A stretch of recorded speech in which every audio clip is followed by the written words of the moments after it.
Welcome to YouTube channel जय जय education में आप सबका हार्दिक स्वागत है, अभिनंदन। मैं डॉक्टर मुकेश शर्मा। आज आपके सामने जो लोग रीट की तैयारी कर रहे हैं या पटवारी की तैयारी कर रहे हैं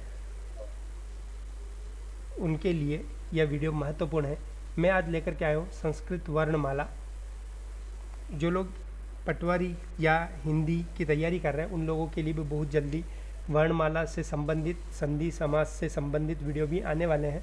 तो आप सबसे अनुरोध रहेगा मेरा कि आप हमारे YouTube चैनल को सब्सक्राइब करें, बेल आइकन को ज़रूर दबाएं ताकि नए वीडियो के नोटिफिकेशंस जो हैं वो आप लोगों को प्राप्त हो सकें। तो आज हम पढ़ने वाले हैं संस्कृत वर्णमाला। वर्णमाला पहले होती क्या है? तो भाषा की सबसे छोटी ध्वन्यात्मक इकाई जिसका विभाजन नहीं किया जा सके वर्ण कहलाते हैं। संस्कृत वर्णमाला जो है वो दो भागों में बटी हुई है, स्वर और व्यंजन। स्वर जो है वो दो भागों में है, ह्रस्व और दीर्घ, जबकि व्यंजन जो है वो तीन भागों में है, स्पर्श व्यंजन, अंतस्थ व्यंजन और उष्मस्थ व्यंजन। इनका विस्तृत वर्णन हम करते हैं। सबसे पहले स्वर।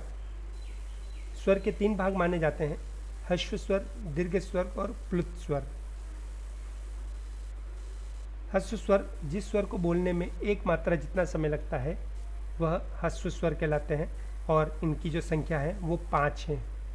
दीर्घ स्वर जिन स्वरों को बोलने में 2 मात्रा जितना समय लगता है वह दीर्घ स्वर कहलाते हैं और इनकी संख्या जो है वो है 8।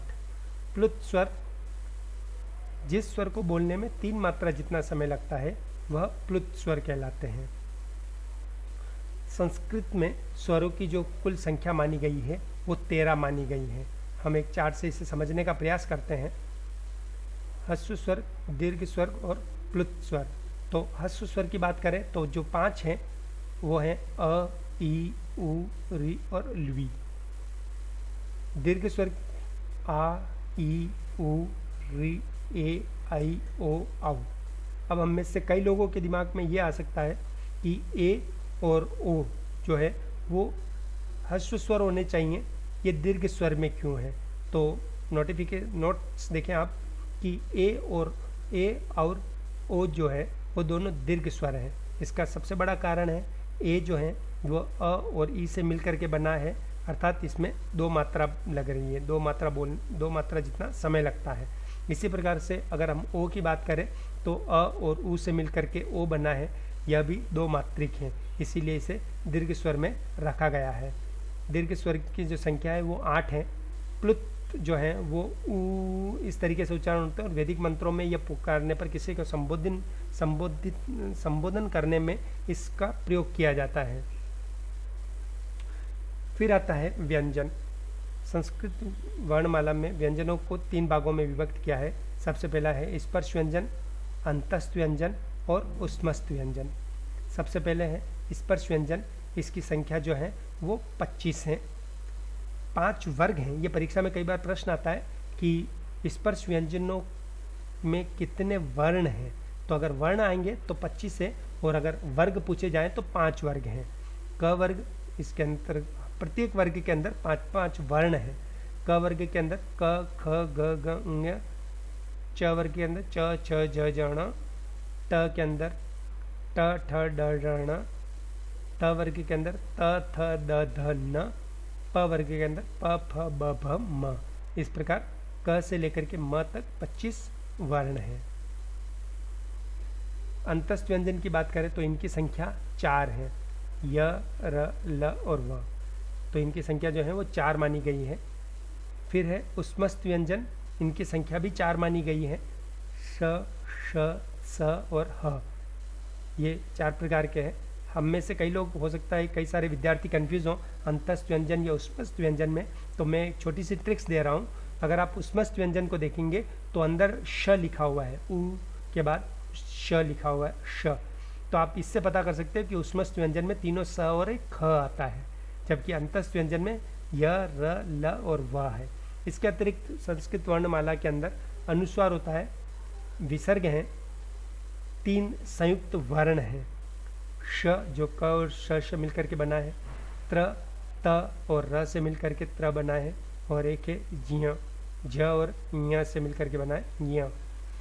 संस्कृत में व्यंजनों की कुल संख्या 33 मानी गई है। परीक्षा की दृष्टि से कुछ महत्वपूर्ण प्रश्न बनाए हैं। मैं आशा करता हूँ कि आप इन प्रश्नों के उत्तर जो है वो कमेंट्स बॉक्स में ज़रूर देंगे। तो 12 प्रश्न बनाए हैं मैंने। संस्कृत में स्वरों के भेद कितने हैं? दूसरा प्रश्न है, संस्कृत में ह्रस्व स्वरों की संख्या कितनी है? तीसरा, संस्कृत में दीर्घ स्वरों की संख्या कितनी है?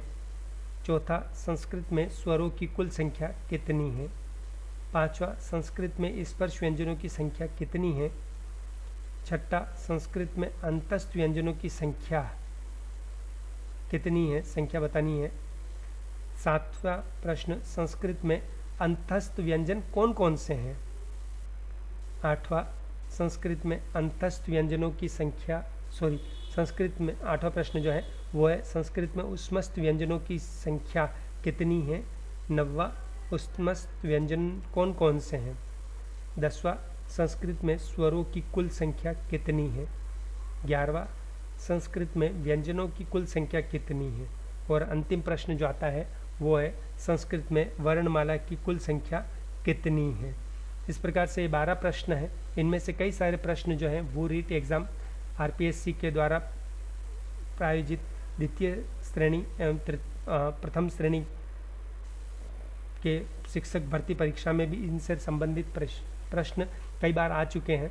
मैं आशा करता हूं कि आप इन प्रश्नों के उत्तर ज़रूर कमेंट्स बॉक्स में देंगे। आप सभी को जय जय। वीडियो देखने के लिए आप सभी का धन्यवाद। मैं डॉक्टर मुकेश शर्मा फिर आप सभी को जय जय प्रेषित कर रहा हूँ।